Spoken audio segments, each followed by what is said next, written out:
नमस्कार दोस्तों, तत्काल बुलेटिन्स में आपका स्वागत है। मैं विशाल और आज के इस लेक्चर में हम डिस्कस करेंगे नॉमिनल जीडीपी और जीडीपी इन पीपीपी यानी कि परचेजिंग पावर पैरिटी। ये होती क्या है और हर देश की अर्थव्यवस्था में इनका क्या योगदान होता है। इससे पहले यदि आपने हमारा चैनल अभी तक सब्सक्राइब नहीं किया है तो प्लीज़ इसे सब्सक्राइब कर लें, जिससे कि आने वाली हर नोटिफिकेशन आपको मिलती रहे। तो चलिए शुरू करते हैं। दोस्तों, जैसे कि मैंने अपने पहले वाले लेक्चर में बताया था कि जीडीपी क्या होती है और हर देश की अर्थव्यवस्था में इनका क्या योगदान होता है। यदि आपने वह वीडियो नहीं देखा है तो मैं आपको सजेस्ट करूंगा कि पहले आप जीडीपी के बारे में जान लें कि जीडीपी क्या होती है। तो चलिए लेक्चर को आगे लेके चलते हैं और अब बात करते हैं कि जीडीपी निकालने के बाद जीडीपी नॉमिनल और परचेजिंग पावर पैरिटी की ज़रूरत क्यों पड़ती है। यहाँ पे आपको बता दूं कि हर देश अपनी करेंसी के हिसाब से जीडीपी निकालता है। जैसे कि इंडिया यानी कि अपना देश रुपए में अपनी जीडीपी निकालता है, जापान येन में अपनी जीडीपी निकालता है और चाइना युआन में अपनी जीडीपी निकालता है। तो अब हमें यह मालूम कैसे चलेगा कि हमारा देश दूसरे देशों के मुकाबले कितना समृद्ध है या फिर उनसे कितना पीछे है।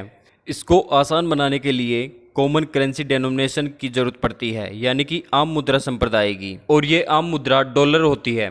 आगे बात करें तो भारत की जीडीपी 2019 के अंदर नॉमिनल में 2.9 ट्रिलियन डॉलर थी और पीपीपी में 11.3 ट्रिलियन डॉलर थी।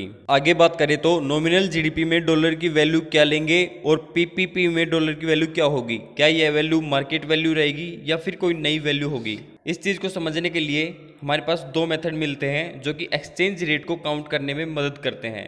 पहला होता है नॉमिनल जीडीपी की टर्म में और दूसरा होता है जीडीपी इन पीपीपी की टर्म में, यानी परचेजिंग पावर पैरिटी की टर्म में। अब सबसे पहले हम नॉमिनल जीडीपी को समझते हैं। नॉमिनल जीडीपी में डॉलर की वैल्यू हम मार्केट एक्सचेंज रेट पर लेते हैं और आज के हिसाब से $1 की वैल्यू 75 रुपए के बराबर होती है।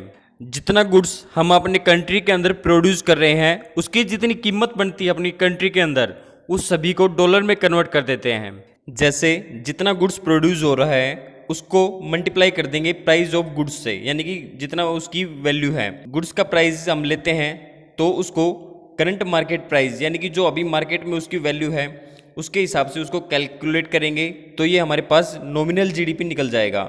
इसको अच्छे से समझने के लिए आपको एक उदाहरण बताता हूँ। मान लीजिए 2019 के अंदर हमने 10 मोबाइल और 20 लैपटॉप प्रोड्यूस किए, यानी कि वो मैन्युफैक्चर किए, जिनमें से एक मोबाइल की कीमत 1000 रुपये है और एक लैपटॉप की कीमत 2000 रुपये है। अब जितने मोबाइल और लैपटॉप 2019 में प्रोड्यूस किए थे उनको उनकी वैल्यू से मल्टीप्लाई करके प्लस करेंगे तो टोटल वैल्यू 50,000 रुपये आ जाती है। यानी कि हमने जीडीपी के अंदर कुल 50,000 रुपये ऐड किए हैं और यही 50,000 रुपये हमारी नॉमिनल जीडीपी है जिसको हमने अपनी जीडीपी में ऐड कर दिया है। अब हम मान लेते हैं कि 2018 में हमारी जीडीपी 5 लाख रुपए थी और 2019 में हमने इसमें 50,000 रुपये ऐड कर दिए हैं, तो कुल मिलाकर हमारी जीडीपी हो गई 5,50,000 रुपये, जिससे इसका वृद्धि दर 10% हो गया। इसी चीज को नॉमिनल जीडीपी कहते हैं। अब आपको यहाँ पे नॉमिनल जीडीपी के बारे में तो समझ में आ गया होगा कि नॉमिनल जीडीपी क्या होती है। तो चलिए अब पीपीपी पर चर्चा करते हैं, यानी कि परचेजिंग पावर पैरिटी पर। हमें नॉमिनल जीडीपी निकालने के बाद परचेजिंग पावर पैरिटी की जरूरत इसलिए पड़ती है क्योंकि हर देश का कॉस्ट ऑफ लिविंग अलग अलग होता है।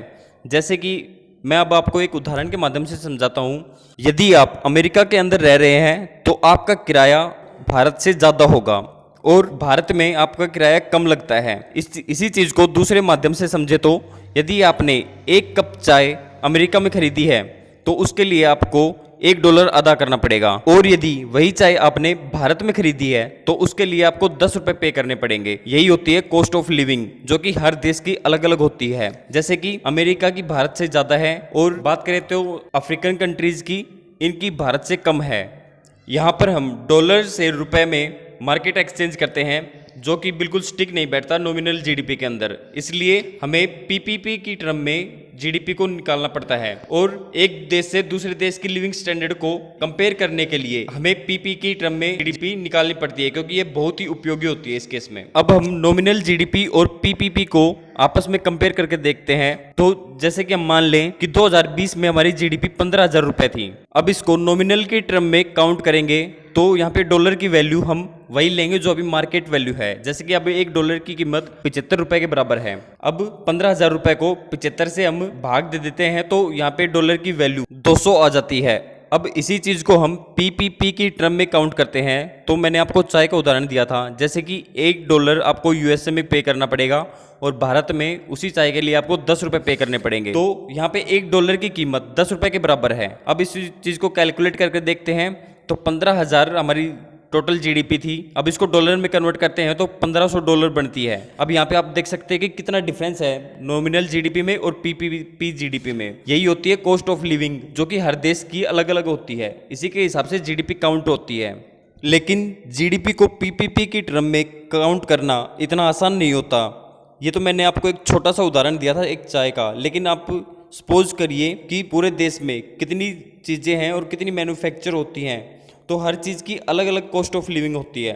अब इन सभी चीज़ों को उस देश की जीडीपी से कंपेयर करके और वहाँ की रुपए वैल्यू से कंपेयर करके देखते हैं तो बहुत बड़ा ड्रॉबैक है, जिस वजह से पीपीपी की टर्म में जीडीपी को काउंट करना बहुत मुश्किल हो जाता है। इसलिए जीडीपी को नॉमिनल की टर्म में ज़्यादा काउंट किया जाता है और इसी वजह से ही नॉमिनल की टर्म में हमारी जीडीपी $2.9 ट्रिलियन थी और पीपीपी की टर्म में $11.2 ट्रिलियन थी।